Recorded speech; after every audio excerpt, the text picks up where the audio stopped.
ഞാൻ ആലോചിക്കാറുണ്ട്. 2012 ഞാൻ higher secondary വിദ്യാഭ്യാസം പൂർത്തിയാക്കി കലോത്സവങ്ങളോടൊക്കെ വിട പറയുക എന്ന് പറഞ്ഞാൽ സജീവമായ രീതിയിൽ എൻ്റെ സ്കൂൾ ജീവിതത്തിലുടനീളം ഏറ്റവും വർണ്ണാഭമായിട്ട് നിൽക്കുന്ന ഒരുപാട് കലോത്സവ ഓർമ്മകൾ ഉണ്ട് എന്നുള്ളത് കൊണ്ടാണ്.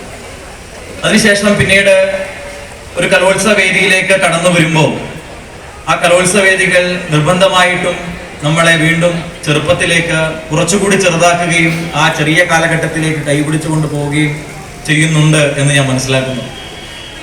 കലോത്സവ കാലം ഒരുപാട് ഓർമ്മകൾ സമ്മാനിച്ച ഇടമാണ്. അവിടെ മറ്റ് സമയങ്ങളേതുമില്ലാതെ മറ്റ് ജാള്യതയൊന്നുമില്ലാതെ ഒരുപാട് ഇനങ്ങളിലേക്കൊക്കെ കയറി ചെന്ന ആ പഴയ ഓർമ്മകളിലേക്ക് കടന്നു പോവുകയാണ്. നാടകങ്ങളിലും കഥാപ്രസംഗങ്ങളിലും മോണോ ആക്ടുകളൊക്കെ വലിയ തരത്തിലേക്കുള്ള പ്രതിഭയുണ്ടോ ഇല്ലയോ എന്നുള്ള ചോദ്യങ്ങൾക്കപ്പുറത്തേക്ക് പങ്കെടുക്കുക എന്നുള്ള ആഗ്രഹത്തിന്റെ പുറത്ത് കയറി ചെന്ന എന്നെ തന്നെ ഈ അവസരത്തിൽ ഞാൻ തിരിഞ്ഞു നോക്കുകയാണ്.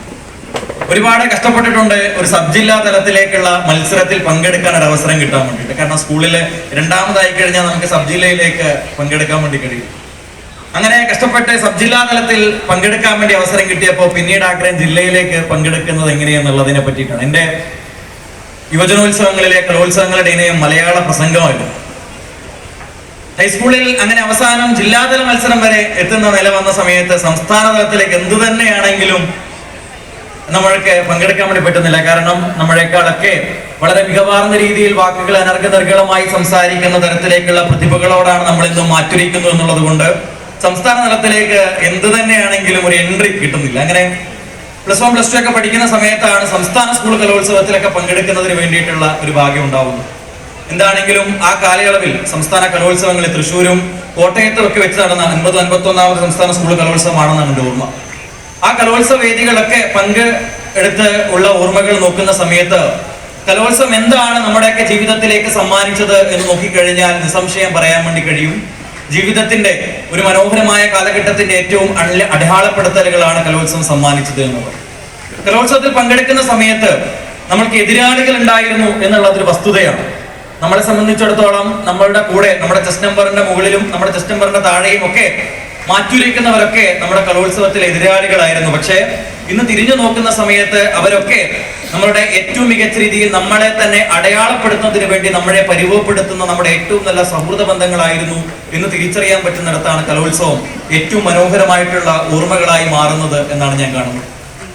അപ്പൊ ഇന്ന് ഇവിടെ മത്സരത്തിൽ പങ്കെടുക്കുന്ന സമയത്ത് ഇവിടെ സംഘനൃത്തം കഴിഞ്ഞ ദിവസം സാന്ദർഭികവശാൽ ഇവിടെ വന്ന സംഘനൃത്തത്തിന്റെ കുറച്ച് ഇനങ്ങൾ കാണാനുള്ള ഭാഗ്യമുണ്ടായി. അപ്പൊ നമ്മൾ പലപ്പോഴും ഒരു മത്സരത്തിൽ പങ്കെടുക്കുന്ന സമയത്ത് നമ്മൾ എതിരാളികളെ കാണുന്നുണ്ടെങ്കിൽ പോലും ഒരു യഥാർത്ഥ കലാകാരൻ എന്ന രീതിയിൽ നമ്മൾ തിരിച്ചു നോക്കുന്ന സമയത്ത് നമ്മുടെ യഥാർത്ഥമായിട്ടുള്ള എതിരാളി ആരാണ് എന്ന് ചോദിക്കുമ്പോൾ അത് നമ്മൾ തന്നെയാണ് എന്ന് കണ്ടെത്തുന്നിടത്താണ് ഒരു കലാകാരൻ ജനിക്കുന്നത് എന്നാണ് ഞാൻ തിരിച്ചറിയുന്നത്. എന്ന് പറഞ്ഞാൽ ഇന്നുള്ള എന്നിൽ നിന്ന് എനിക്ക് എത്രമാത്രം എന്നെ നാളത്തേക്ക് പരുവപ്പെടുത്തിയെടുക്കാൻ വേണ്ടി കഴിയും എന്നുള്ള ഒരു ചോദ്യമായിരിക്കണം വളരെ സജീവമായിട്ട് നമുക്ക് ചോദിക്കാൻ വേണ്ടി കഴിയുന്നത്. ഇവിടെ നല്ല സൗഹൃദങ്ങൾ നമുക്ക് ഉണ്ടാക്കിയെടുക്കാൻ വേണ്ടി കഴിയേണ്ടതുണ്ട്. കഴിഞ്ഞ ദിവസം തന്നെ ചില ഇവന്റുകൾ നടക്കുന്ന സമയത്ത് മത്സരം അതിനപ്പുറത്തേക്കുള്ള കായിക മത്സരങ്ങളൊക്കെ ആയി മാറുന്ന ചില സാഹചര്യങ്ങളൊക്കെ ചില ഇനങ്ങൾ നടക്കുന്ന വേദികളിലൊക്കെ നമ്മൾ പലപ്പോഴും കാണാറുണ്ട്. അപ്പൊ അവിടങ്ങളിൽ നമ്മൾ കാണേണ്ടുന്നത് ഇവിടെ തന്നെ ചില ചിലങ്കകൾ അടിച്ചു മാറ്റുന്ന സമയത്ത് ആ ചിലങ്കകളുടെ നേർത്ത ശബ്ദങ്ങൾക്കപ്പുറത്തേക്ക് ആ ചിലങ്കകൾ സന്തോഷത്തിന്റെ ശബ്ദം മാത്രമല്ല മറിച്ച് നേരത്തെ തേങ്ങലുകൾ കൂടിയാക്കുന്ന ചില സാഹചര്യങ്ങൾ കൂടി ഉണ്ടാവാം. കാരണം വിചാരിച്ച പോലെ തന്നെ റിസൾട്ടുകൾ നമുക്ക് ഉണ്ടാക്കാൻ പറ്റണമെന്നില്ല. റൂസ്വെൽറ്റിന്റെ മനോഹരമായ ഒരു വാക്കുണ്ട്, ഏറ്റവും കൂടുതൽ പേടിക്കേണ്ടത് എന്തിനെ പറ്റിയിട്ടാണ് എന്ന് പരാമർശിക്കുന്നിടത്ത് റൂസ്വെൽറ്റ് പറയുന്നത് ഏറ്റവും കൂടുതൽ ഫിയർ ഉണ്ടാവേണ്ടുന്നത് നമ്മൾ ഒന്നിനെ അഭിമുഖീകരിക്കുന്നതിനോട് നമുക്ക് ഫിയർ ഉണ്ടാവുകയാണെങ്കിൽ അതാണ് നമ്മൾ ഏറ്റവും കൂടുതൽ പേടിക്കേണ്ടത് എന്നുള്ളതാണ്. അപ്പൊ ഫിയർ എന്ന് പറയുന്നതിനെ തന്നെ പേടിക്കുന്നു എന്ന് പറയുന്നതാണ് ഏറ്റവും വലിയ ഫിയർ എന്നുള്ളതാണ് റൂസ്വെൽറ്റ് പറയുന്നത്. അതിന്റെ അർത്ഥം നമ്മുടെ വേദിയിലേക്ക് കയറി ചെല്ലാൻ വേണ്ടി ശ്രമിക്കുന്ന സമയത്ത് തെറ്റുപറ്റുമോ എന്നുള്ളതാണ് പലപ്പോഴും നമ്മളിൽ പലരെയും പിടിച്ചിരുത്തുന്ന ഒരു പ്രധാനപ്പെട്ട ഘടകം. ഇപ്പൊ പ്രസംഗ മത്സര വേദികളിലേക്ക് ആദ്യം തന്നെ കടന്നു ചെന്ന് എന്നെ തിരിഞ്ഞു നോക്കുന്ന സമയത്ത് അവിടെ ആദ്യം പറയാൻ ഉദ്ദേശിച്ച കാര്യങ്ങളൊക്കെ തെറ്റി കർട്ടൻ വീണ് കരഞ്ഞ വേദിയിൽ നിന്ന് ഇറങ്ങിപ്പോയ എന്നെ എനിക്കിന്ന് തിരിഞ്ഞു നോക്കാൻ വേണ്ടി കഴിയുന്നുണ്ട്. ആദ്യമായിട്ട് ബാലവാടിയിൽ പഠിക്കുന്ന സമയത്താണ് ഒരു സ്റ്റേജിൽ കയറിയ അനുഭവം എനിക്കുണ്ടാവുന്നത്. അന്നൊരു കഥ പറയൽ മത്സരമാണ്. അപ്പൊ ആ മത്സരത്തിനെ സംബന്ധിച്ചിടത്തോളം ഒരു കഥ പറയുന്ന ഒരാൾക്കും കേൾവിക്കാർക്കുമിടയിൽ അവിടെ കർട്ടന്റെ അടുത്ത് ടീച്ചർ ഉണ്ടാവും. ആ ടീച്ചറുടെ അംഗവിക്ഷേപങ്ങളിലൂടെയൊക്കെയാണ് നമ്മുടെ കഥ മുന്നോട്ട് പോകുന്നത്. പക്ഷെ എന്റെ കഥയുടെ ഇടവേളകളിൽ എവിടെയോ ആ ടീച്ചറെ ആരോ, സംഘാടക സമിതിയുടെ ഭാഗങ്ങളൊക്കെ ആയിരിക്കും, ടീച്ചറെ ആരോ വിളിച്ചുകൊണ്ട് പോയി. കഥ തുടരുന്ന സമയത്ത് അവിടെ ടീച്ചർ ഇല്ല. കഥ അവിടെ നിന്നു, കരച്ചിൽ വന്നു. അതോടുകൂടി വേദിയിൽ നിന്ന് ഇനി കേറില്ല എന്നുള്ള തീരുമാനവുമായിട്ട് ഇറങ്ങിപ്പോയതായിരുന്നു ചരിത്രം. പക്ഷെ അതിനപ്പുറത്തേക്ക് വീണ്ടും ഓരോ കലോത്സവങ്ങൾ വരുന്ന സമയത്ത് നമ്മളെ പിടിച്ചു വരുത്തിയ ഒരുപാട് അധ്യാപകരുണ്ടായിരുന്നു. നമ്മൾക്ക് ഒരുപാട് സഹായങ്ങൾ നൽകിയ നമ്മുടെ പ്രിയപ്പെട്ട സുഹൃത്തുക്കൾ ഉണ്ടായിരുന്നു. അതൊക്കെ കൊണ്ടാണ് വീണ്ടും നമ്മൾ വേദികളിലേക്ക് കടന്നു വരുന്നത്. അപ്പൊ ഞാനിവിടെ പറയാൻ ഉദ്ദേശിച്ച പ്രധാനപ്പെട്ട കാര്യം, ഈ കലോത്സവ വേദികളിൽ നിന്ന് നല്ല ഓർമ്മകളെ ജീവിതത്തിലേക്ക് തിരിച്ചു പിടിക്കാൻ, ചേർത്ത് പിടിക്കാനൊക്കെ നമുക്ക് കഴിയണമെന്നുണ്ട്. കലോത്സവത്തിലേക്ക് വരുമ്പോൾ, കഴിഞ്ഞ ദിവസമാണ് കലോത്സവത്തിന്റെ മാനുവൽ പരിഷ്കരിച്ചതിൽ ഒരുപാട് പുതിയ ഇനങ്ങൾ, മംഗലം കളിയും പണിയ നൃത്തവും തുടങ്ങിയ ഒരുപാട് പുതിയ ഇനങ്ങൾ കാലോചിതമായിട്ട് പുതിയ കലോത്സവ മാനുവൽ പരിഷ്കരിക്കുന്ന സമയത്തൊക്കെ ഉൾപ്പെടുത്തിയതായിട്ട് മനസ്സിലാക്കാൻ വേണ്ടി കഴിഞ്ഞു. പുതിയ കാലഘട്ടത്തിന്റെ ട്രെൻഡുകൾ അനുസരിച്ചുകൊണ്ട് കലോത്സവത്തിൽ പുതിയ ഇനങ്ങൾ തീർച്ചയായിട്ടും ഉൾപ്പെടുത്താൻ വേണ്ടി കഴിയേണ്ടതുണ്ട്.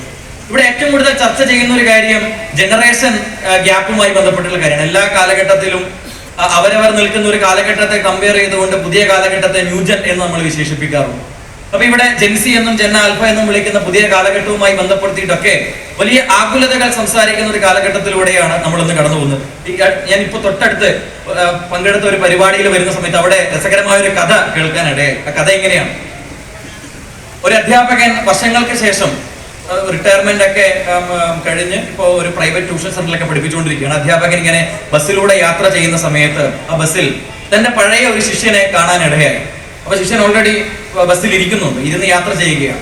അപ്പൊ അധ്യാപകനെ കണ്ട സമയത്ത് വളരെ വിനയനായിട്ട് അധ്യാപകനോട് വിനയം കാണിക്കുന്നതിന്റെ ഭാഗമായിട്ടൊക്കെ എഴുന്നേറ്റ് നിന്നുകൊണ്ട് അധ്യാപകനോട് ആ സീറ്റിലേക്ക് ഇരിക്കാൻ വേണ്ടിയിട്ട് ഈ വിദ്യാർത്ഥി ആവശ്യപ്പെടുന്നു.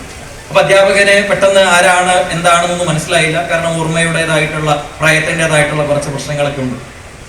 അപ്പൊ മനസ്സിലായിട്ടില്ല എങ്കിലും മാഷെന്നെ പഠിപ്പിച്ചതാണ്, പണ്ട് എന്നെ 7ാം ക്ലാസ്സിൽ മാഷ് പഠിപ്പിച്ചിട്ടുണ്ട് എന്ന് പറയുന്ന സമയത്തും അധ്യാപകന് ആരാണ് എന്നാണ് മനസ്സിലാവുന്നില്ല. എന്നാലും നമ്മളൊക്കെ ചില സമയത്തൊക്കെ എന്നെ മനസ്സിലായില്ല എന്ന് ചോദിച്ചു കഴിഞ്ഞാൽ ഏറ്റവും നല്ല ഉത്തരവെന്ന് പറയുന്നത്